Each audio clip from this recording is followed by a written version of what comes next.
ये next question है, the height of a transit station has been computed from slope distance L equals to, ये उसने यहाँ पे डिस्टेंस में दिया हुआ है, ठीक, स्लोप डिस्टेंस है ये, and of a vertical angle alpha equals to, ये रहा, what is the probable error in the determination of height of transit station. तो ये यहाँ पे क्या कह रहा है कि एक स्टेशन है और उसकी यहाँ पे क्या निकाली गई, एक हाइट जो है वो निकाली गई, जिसमें स्लोप डिस्टेंस जो था एल वो उसने दे रखा है और अल्फा भी उसने यहाँ पे दे रखा है, यानी कि ये किस तरीके से ट्रायंगल जो है वो फॉर्म हो रहा था, और यहाँ पे तुम्हारे पास में एल था ये रहा,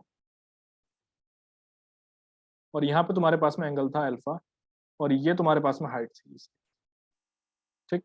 तो जो अल्फा उसने गिवन दिया है यहाँ पे और ऐसी एल यहाँ पे उसने गिवन दिया, अभी कह रहा है कि जो एरर है हाइट में वो बताओ। तो तुम लोग यहाँ पे एक चीज देख सकते हो, तो यहाँ पे अगर मुझे हाइट निकालनी है तो मैं एल साइन अल्फा कर दूंगा, यही चीज तो अप्लाई करूंगा। दैट मीन्स ये मेरा एक यहाँ पे फंक्शन बन रहा है, तो हाइट तो बड़ी आराम से निकाली जा सकती है, इस फॉर्मूले के थ्रू हाइट आराम से निकाली जा सकती है, बट इसमें एक एरर भी तो आएगा ना, यानी कि प्लस माइनस ई एच आएगा, तो वो ई एच मुझे यहाँ पे भी निकालना है, तो उसके लिए क्या तरीका है, तो ई एच का स्क्वायर इक्वल्स टू, यहाँ पे फिर से वही होगा, कर ली एफ अपॉन कर ली एच डॉट, ध्यान आ रहा है तुम लोगों को, अच्छा यहाँ पे एच नहीं होगा, यहाँ पे होगा एल ले लो, ई ए का स्क्वायर प्लस करली एफ अपॉन करली ए, यहाँ पे हमारा आ जाएगा ई एल का स्क्वायर, ठीक है, ये चीज अब हमें यहाँ पे करनी है। अब करली एफ अपॉन करली एल अगर तुम करोगे तो यहाँ पे हमारे पास बच जाएगा सिर्फ और सिर्फ साइन अल्फा, और यहाँ पे स्क्वायर प्लस, अब अगर तुम यहाँ पे ये करोगे तो ये हमारे पास में क्या बच जाएगा, ये होगा L cos alpha dot E L का स्क्वायर, ये चीज हमारे पास में यहाँ पे बच जाएगी, और ई एच इक्वल्स टू फिर ये अंडर रूट में प्लस माइनस ये हमारा अंडर रूट। तो तुम क्या करोगे, यहाँ पे जितनी भी वैल्यूज हैं वो तुम यहाँ पे पुट कर दोगे। अब एक डाउट यहाँ पे हो सकता है, मैं बताता हूँ क्या, साइन अल्फा की यहाँ पे एक वैल्यू आएगी, ई ए तुम्हारा यहाँ पे क्या है एंगल, ये देखो यहाँ पे डिग्री सॉरी सेकंड्स में है, तो तुम इसको कन्वर्ट करना, किस में कन्वर्ट करना, रेडियंस में कन्वर्ट करना, बिकॉज यहाँ पे मल्टीप्लीकेशन हो नहीं सकता, ये चीज मैं तुम लोगों को पहले भी समझा चुका हूँ। तो ये वाला पार्ट, इतना पार्ट तुम्हें कन्वर्ट करना पड़ेगा, क्वेश्चन ईजी है, डिफिकल्ट नहीं है, इसका मैं तुम्हें आंसर बता देता हूँ। तो यहाँ जो तुम्हारा एरर आ रहा है वो है प्लस माइनस 0.0406, और जो हमारा आंसर है वो है 16.228 प्लस माइनस 0.0406, ये हमारा आंसर, ठीक है, ये चीज हमारे यहाँ पे आ जाएगी। तुम लोगों को मैंने बता ही दिया है कि यहाँ पे इसको रेडियन में कन्वर्ट करना, वो चीज तुम लोग कर लेना। चलो क्वेश्चन इतना हमारा हो चुका है, अब आगे का जो कॉन्सेप्ट हम वो देखेंगे, correction to field measurement with closing error. किसी को कुछ डाउट है तो वो बताओ। अब यहाँ पे नेक्स्ट है correction to field measurement with closing error. Field measurement में करेक्शन, ठीक है, कैसे होता है, it is mandatory to check measurement in the field for closing error if any. तो ये मैंडेटरी है, मैं बता रहा हूँ, मैंडेटरी क्या है कि हमें क्या चेक करना है, मेजरमेंट जो भी हमारे में उसका चेक करना है, और वहां पे कोई क्लोजिंग एरर है कि नहीं वो चीज हमें यहाँ पे चेक करनी है। नेक्स्ट देखो, closing error is distributed to the various quantities. जो क्लोजिंग एरर होता है वो जो अपनी क्वांटिटीज हैं उनमें डिस्ट्रीब्यूट कर दिया जाता है। कैसे डिस्ट्रीब्यूट करते हैं वो देख लो, इन रूल्स के अकॉर्डिंगली उनको डिस्ट्रीब्यूट कर दिया जाता है। तो correction inversely proportional to weight, तो जिसका वेटेज जितना ज्यादा, सीधी सी बात है, उसका करेक्शन उतना ही कम होगा, बिकॉज उसमें प्रेसिशन ज्यादा है, पहली चीज ये। Next, correction is directly proportional to standard error का स्क्वायर, या फिर ऐसे स्टैंडर्ड डेविएशन का स्क्वायर, या फिर ऐसे यहाँ पे वेरिएशन भी ले सकते हो, ठीक है, यानी कि जितना ज्यादा वेरिएशन उतना ज्यादा करेक्शन का जरूरत है, वो चीज हम समझ भी गए। Next, correction is directly proportional to the length of the line, यानी कि जितना ज्यादा लेंथ होगा या फिर एरिया कुछ भी होगा उतना यहाँ पे एरर की पॉसिबिलिटी बढ़ जाएगी, तो करेक्शन को ज्यादा करना पड़ जाएगा। इसके बाद में theory of least square method. अब ये क्या होता है, according to this theory if the measurement are of, मैं तुम बता दूं जो ऊपर हमने जस्ट अभी पढ़े हैं ये प्री के लिए है, ये डायरेक्टली प्री में पूछता है पॉइंट। यहाँ आ जाओ, theory of least square method. According to this theory, इस थ्योरी के अकॉर्डिंगली जो हमारा मेजरमेंट होता है, जो इक्वल वेट के मेजरमेंट्स हमारे होते हैं, मैं उनकी बात कर रहा हूँ। According to this theory if the measurement are of equal weight, तो यहाँ पे जो मेजरमेंट्स हो रहे हैं वो अगर इक्वल वेट्स के हैं तो जो मोस्ट प्रोबेबल वैल्यू होगा वो वैल्यू होगा जो कि क्या बना रहा है यहाँ पे, सम बना रहा है किसका, square of the residual to a minimum value. बड़ा कंफ्यूजिंग सा है, मैं तुम्हें बताता हूँ शॉर्ट फॉर्म में। यहाँ पे ये बेसिकली यहाँ पे हम एमपीवी निकालते हैं, शॉर्ट फॉर्म बता दे रहा हूँ, एमपीवी निकालते हैं।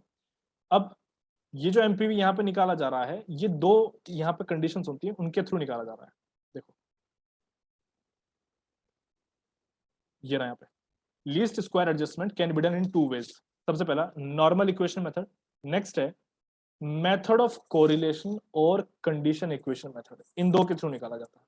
अब इन दो को भी हम यहाँ पे नीचे आगे पढ़ लेंगे, जैसे कि तुम देख सकते हो नॉर्मल इक्वेशन ये रहा और नेक्स्ट अपना ये रहा, कंडीशन इक्वेशन मेथड अभी आ गया इसमें, तो इनके थ्रू हम पढ़ लेते हैं।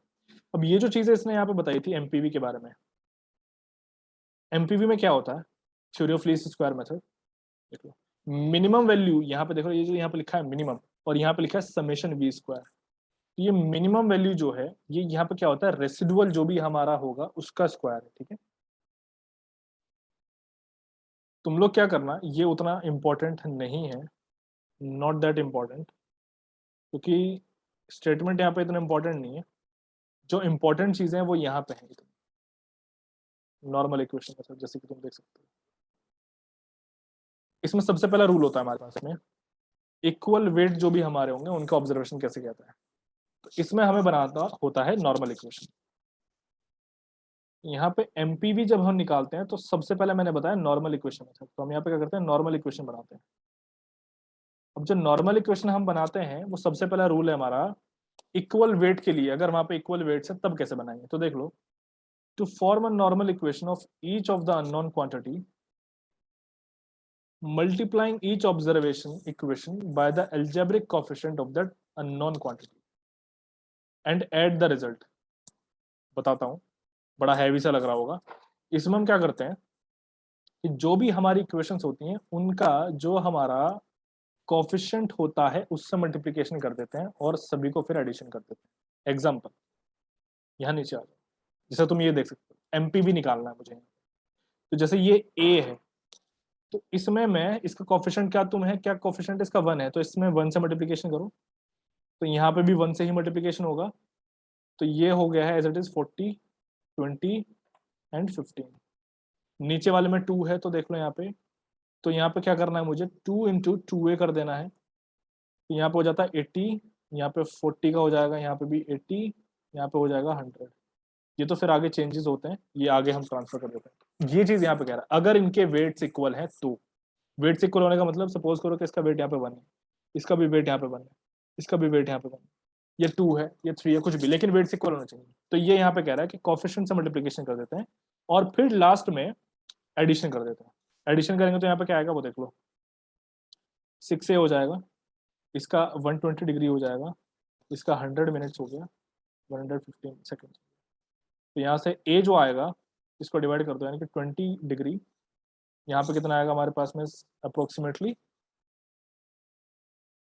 ये 100 है, ये हमारे पास में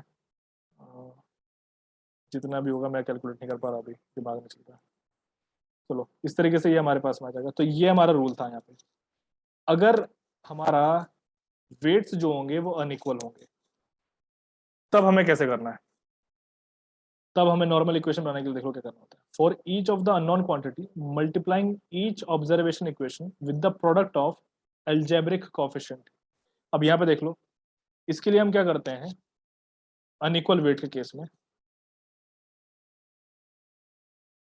अब अनइक्वल वेट्स की मैं बात कर रहा था, तो एक अनइक्वल वेट्स का भी एग्जांपल लेते हैं।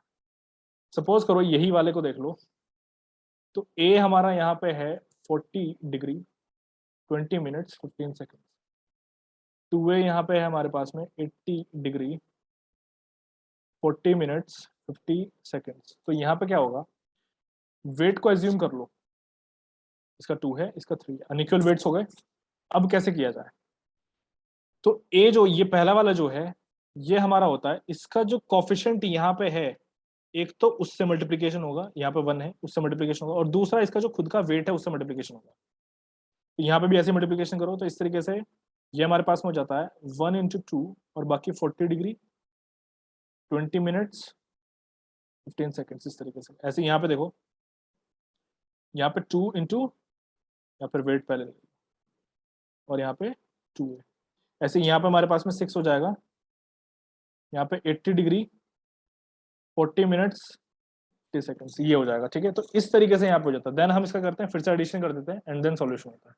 जैसे ऊपर सॉल्यूशन किया, सेम टू सेम उसी तरीके से। बस यहाँ पे ये चीज होती है कि अगर इक्वल वेट्स हैं तो फिर क्या करना है, अनइक्वल वेट्स है तो फिर वेट से मल्टीप्लिकेशन करना है।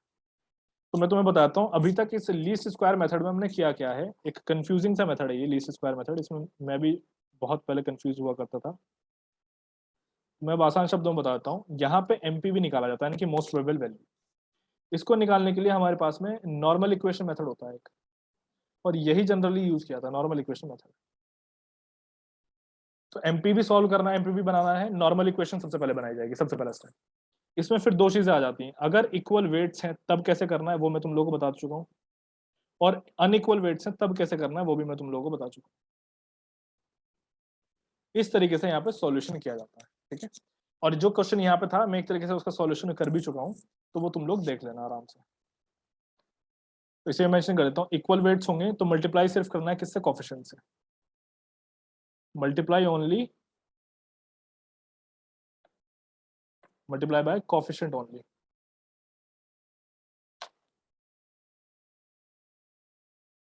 Coefficient only. और अगर अनइक्वल वेट्स होंगे तो कोफिशिएंट से तो हम करेंगे ही करेंगे, प्लस हम उसके रेस्पेक्टिव वेट से भी करेंगे, प्लस रेस्पेक्टिव वेट। ठीक है, तो ये चीज हम यहाँ पे करेंगे, ये चीज याद रखना।